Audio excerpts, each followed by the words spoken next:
Today, boys, I've started a new trend. I don't think I've ever seen this before. I'm not giving you the worst matchup for every champion. I'm not going weasel mode. I'm not going, guys, Shavkat Rakhmonov is the biggest test to the welterweight championship we have seen in years, guys. This guy is going completely under the radar. No, dude. I'm here giving you the next champion in every division. As you can see on the screen, we got a baddie on the screen, Marina. She's not really a baddie. Let me chill. Let me chill. Okay, some of you, she's probably a baddie, but she's not. Okay, if Mackenzie Dome's on the screen, I'd be, hey, we're talking a different story. But listen, I'm gonna go from women's strawweight all the way up to heavyweight, giving you the next champion in every division in one way or another. Okay, starting off in strawweight, I've got Marina Rodriguez on the screen. I think that she's probably the worst matchup for Weili Zhang in terms of the next people up. I think Amanda Lemos is too small. I think Amanda Lemos is kind of overrated in my opinion. I don't really see all the hype about Amanda Lemos. I think Weili Zhang is just going to bully her physically and finish her. I think Weili Zhang is just going to smash Amanda Lemos. I really don't see the hype. I could see Rose Namajunas finding a way to point fight her way to beat Weili Zhang a third time. But if I had to pick someone that I think will definitely be the next champion, I think Rose Namajunas has kind of lost it a bit. So I'm going to say the UFC is going to do Weili versus Rose. Rose is going to lose. Marina Rodriguez is going to fight in the meantime. Maybe Weili fights Amanda Lemos then. And then I think Marina Rodriguez, when she gets her chance, she's going to be the one that point fights and kickboxes and maybe hurts Weili a few times on the feet and gets a very close decision win and becomes the next strawweight champion. This is my prediction, brother. And even if Rose becomes the champion, I think Marina Rodriguez beats her. So that's my pick for the next strawweight champion. Moving on to women's flyweight, okay. She's fighting this weekend. I'm going to go with ERIN Blanchfield, dude. Okay, ERIN Blanchfield or Manon Fiorot. I think Alexa Grasso is not the one to do it against Valentina, in my opinion, so I don't see her winning the belt. I think ERIN Blanchfield, when she gets to the title shot, because I think she's going to beat Jessica Andrade. Go check out my predictions video about that, where I said I'm leaving the UFC. I'm done. I'm watching ONE FC. I'm watching Bellator. I'm fucking done. But when I come back, ERIN Blanchfield will be the women's flyweight champion. I think her grappling, her physicality, and that performance against Molly McCann, it was like one of those ones that you rewatch where a female fighter is coming up and you realize, okay, she's actually good. You know what I mean? Like, Valentina had a couple of those where she just smashed these girls and we're like, okay, she's not here to fuck around. Like, she can actually fight. And I think ERIN Blanchfield is in that category. But yeah, she's my pick as the next flyweight champion. Moving on to the bantamweight division. Okay, this one's going to be surprising, I think. I think this one's going to be surprising. I've got IRENE ALDANA. Now, I don't think, let me be clear, I do not think she beats Amanda Nunes. I don't see her beating Amanda Nunes. Apparently, she's getting the next title shot. I don't think she beats Amanda Nunes. Here's my prediction. Amanda Nunes is going to retire sooner than later, okay? In the next 2 years, I would say, is when she will retire. I think when she retires, the UFC will put the vacant belt on the line between IRENE ALDANA and Raquel Pennington, or maybe IRENE ALDANA versus Juliana Pena, or Aldana versus Vieira 2, something like that, some sort of mixed matchup at the top of the division for the vacant belt. And I think IRENE ALDANA is going to win the vacant belt. I think she beats Juliana Pena. I think she probably beats Raquel Pennington. She's probably too quick for Pennington compared to like a Vieira or something like that. I think Pennington beats Pena as well. So I think the most likely matchup for the belt will be Aldana versus Pennington when this division is truly dead. And I think Aldana will be the next champion one way or another, alright? Moving on to men's flyweight. Now it's kind of easier to kind of predict these ones, I think. Pantoja is going to be the next champion. I think Pantoja is going to finish Moreno again.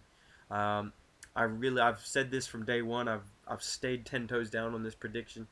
I don't really see Moreno beating Pantoja. I think Pantoja is going to beat him, dude. I think Pantoja is the next flyweight champion. We just have to accept it. And it's going to happen sooner rather than later. Probably International Fight Week. But I'm going to do a video about that. I'm going to build that card. Okay. But guys, Alejandro Pantoja is going completely under the radar, guys. He's the biggest threat to Brandon Moreno. But yeah, no, I think Pantoja is the next champ. Moving on. Bantamweight division. There's two here. I'm going to show one. I think Sean O'Malley has the best chance to be the next Bantamweight champion. I'm going to pick either. Here's my predictions. Either Sean O'Malley finishes... catches Sterling slipping when they fight, because I think Sterling beats Cejudo. I think Sean O'Malley catches Sterling slipping with a KO, or someone else beats out. Maybe Cejudo beats Aljo, and Sean O'Malley gets the title shot, I definitely see him beating Henry Cejudo. Um, if Sean O'Malley doesn't do it, maybe he loses to Aljo. I think the next best bet is probably Corey Sandhagen. So my pick is going to be Sean O'Malley, but I'm going to give an honorable mention to Corey Sandhagen. I could also see Marab getting the title shot if Aljo moves up, and maybe winning the belt. But I'm going to go with Sean O'Malley as the next bantamweight champion. Okay, moving on to the featherweight division. Okay, very tough decision. I'm going to go with Ilia Topuria. I'm going to go with Topuria here because I think Yair Rodriguez is not going to beat Volkanovski in my opinion. He could pull the upset. I have kind of called that in the past. I kind of walk back on that because of how Volk looked against Islam Makhachev, and I know it's a completely different matchup, but I think when you're able to prepare that hard, he prepares so specifically for every single opponent. You know, he always says he's like, I'm doing specifics, yeah, I'm doing specifics. I'm in the camp. I'm doing specifics. I'm prepping for this guy. I'm ready for everything that he's bringing. I know he's gonna bring the head kicks and that type of stuff. I'm gonna be ready for all that. Yeah, watch. Trust me. I'm gonna be ready for all that. So I think Volkanovski. I almost said Adesanya. Volkanovski is probably gonna beat Yair Rodriguez, and then I think at some point he's gonna move back up, maybe for good, and vacate the featherweight belt. But I think that timeline of Volkanovski defending against Yair, maybe fighting up at lightweight again, really lines up with where Topuria is at. I think he's one or two fights away from a title shot. And I think Topuria is going to get the belt somehow, some way. Maybe he gets the vacant featherweight belt with Max Holloway, um, or an Arnold Allen, or maybe he gets the vacant belt with Yair Rodriguez. Something like that I feel is going to happen. Or maybe he's the one that gets to fight Volkanovski. But yeah, I think Topuria is probably the next featherweight champion somehow, some way. I see it being a vacant belt, though. I think Volkanovski is going to move up or retire soon. So that's my pick at featherweight, all right? Lightweight division. Still sick. Okay, sorry, boys. I'm going to go with Dariush. I'm going to go with Beneil Dariush here, dude. I think Beneil Dariush has a good chance to beat Islam Makhachev. I've said that before the Volkanovski fight. Go check the history. Go check the stats. Do your job. Go watch the videos. You haven't even watched my videos. Go do your job. Botched. Okay, but no. I think Beneil Dariush is stylistically the worst matchup for Islam Makhachev at 155. He's bigger than Volk. His grappling, I think he has more of a submission threat. He might not be as quick as Volk, or maybe as technically prepared for Islam specifically as Volkanovski was, because he's not going to have a guy like Craig Jones in the corner. But I think Dariush's size, his jiu-jitsu is probably better than Volkanovski's. Volkanovski's wrestling is probably better. Dariush's jiu-jitsu is very underrated and quite good. I think his size, his ability to scramble as well off his back, he's very, very dangerous off his back. He's going to scramble well. He's going to get back up well. He's going to threaten submissions well. I think he's going to be a lot more. Um, I think he's going to be smarter than Oliveira was in their fight. Oliveira versus Islam. And I think Beneil Dariush has that one hit a quarter power that can really change a fight. If you're getting dropped by Volkanovski, a featherweight, I know a big featherweight and a powerful featherweight, but not a guy necessarily known for his KO power. I think Beneil Dariush has a very, very good chance to beat Islam Makhachev. So I would pick him to beat Islam Makhachev by a close decision. But I also think if Islam Makhachev's IV thing is a real thing, I don't know what the go is with that. I haven't seen an update on that.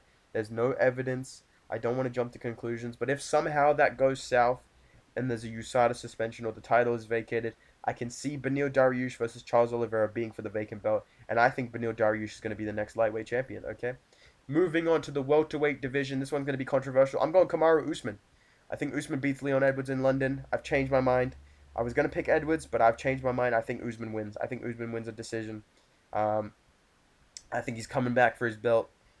Um, I think he's going to be ready for a more prepared, a more dangerous, and more confident Leon Edwards. He's going to be a lot more cautious, and he's going to stick to a game plan. He is very well coached. He is very disciplined. Despite some of his lacking areas in the striking, especially in jiu-jitsu, I think he can find a way to beat Leon Edwards. And I'm going to say KAMARU Usman will be the next welterweight champion and then probably retire quite soon. So I think he's going to kind of slow down the division, beat Leon Edwards, and then maybe drop the belt after one more retention. Moving on to the middleweight division. This is another controversial one. Oh, man. I'm going to go with KHAMZAT CHIMAEV. I'm going to go with KHAMZAT CHIMAEV, okay? Apparently, he's fighting Robert Whittaker. I love that fight. Let me explain this pick, okay? Because I know what you're thinking. I know what you're thinking. I know you're picking Whittaker. I know you want Whittaker to win. I do too.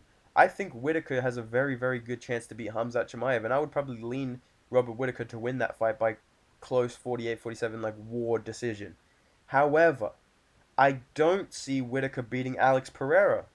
I think Alex Pereira is a much more dangerous matchup for Robert Whittaker because Khamzat Chimaev's striking is worse. He's gonna be, I wouldn't say he's small, but he's not gonna be as big as a Pereira, in terms of defensively stopping the grappling. And Robert Whittaker is not a straight wrestler. He is not a straight grappler in the way that I guess an Andre Muniz would be, or maybe a Marvin Vettori would fight him. I think he is a bit of a striker. He's gonna need that to mix in his takedowns. Otherwise, I see Pereira stuffing them, and I see Pereira KOing Robert Whittaker, who is a bit chinny, who does get hurt a bit in his fights quite often. I can see Khamzat Chimaev hurting him as well. So either Chimaev beats Whittaker and then beats Pereira, or Whittaker beats Chimaev, loses to Pereira, and then Khamzat wins one more fight and then fights Pereira. And I think he wins the belt. I think Khamzat versus Izzy is probably a good fight that could happen. I think Khamzat versus maybe Apollo Costa for a title shot could be very realistic. And I think Khamzat Chimaev is probably the next middleweight champion. I think Pereira is going to surprise some people, and he's going to beat Robert Whittaker. And then I think Chimaev just has his way with Pereira because of the matchup. You know what I mean? But there's always a chance for Pereira to win, so I'm not super confident. But I'm going to say Khamzat Chimaev is the next middleweight champion. Khamzat Chimaev or Robert Whittaker. Okay? Light heavyweight division. Okay? I'm going down the controversy route here because these are my opinions. Okay? This is my opinion, but my computer just heated up. I'm going with Alexander Rakic. Okay, now hear me out.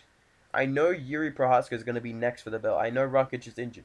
I think Yuri Prohaska has the worst style to beat Jamal Hill. I don't think Yuri's going to beat him. I think Yuri's going to get KO'd by Jamal Hill. Um, I just don't. Yeah, I think Rakic or Blachowicz has the best style to beat Jamal Hill because of the leg kicks that they have. We saw how badly they were affecting um what's his name? Jamal Hill from Glover Teixeira. His leg kicks were really hurting Jamal Hill. I think Rakic has the point fighting style to win a decision over Jamal Hill. Deal with some adversity. He does have grappling that he can mix in to kind of set up his striking, not necessarily to get Hill down, who I think is going to be an even more improved and even more confident grappler. That's why I don't think Ankalaev's going to win the belt.